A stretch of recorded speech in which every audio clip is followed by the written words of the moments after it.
નમસ્કાર દર્શક મિત્રો, હું છું હર્ષદસિંહ ઠાકોર અને આજે વાત કરવામાં આવે તો ઊંઝા તાલુકાના વણાગલા અને ઐઠોર વચ્ચે જે પુષ્પાવતી નદી આવેલી છે, પુષ્પાવતી નદીની અંદર છેલ્લા ઘણા સમયથી માટી ચોરીનો મામલો સામે આવ્યો છે। ત્યારે આજે અમે એ સ્થળ ઉપર આવીને જે દ્રશ્યો બતાવી રહ્યા છીએ, એ દ્રશ્યો એટલું જ કહેવા માંગે છે કે છેલ્લા ઘણા સમયથી માટી ચોરી થઈ રહી છે। આશરે 25 થી 30 ફૂટ આ માટી ચોરાયેલી છે। છેલ્લા ઘણા સમયથી વણાગલા તેમજ ઐઠોરના જાગૃત નાગરિકોએ અવારનવાર ખાણ ખનીજના અધિકારીઓને રજૂઆતો કરેલી છે, પરંતુ હજુ સુધી આ બાબતે અધિકારીઓએ કોઈ પગલાં ભરેલા નથી।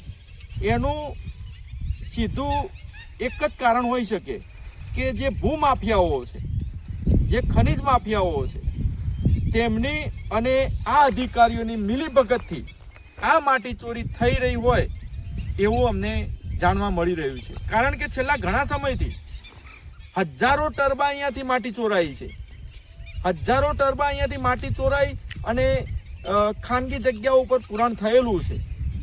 આ અધિકારીઓની જાણ બહાર હોય એવું હું નથી માનતો, કારણ કે રોજે રોજ અહીંયાથી માટી ચોરાતી હોય અને અધિકારીઓ ના જાણતા હોય એવું માની શકાય નહીં।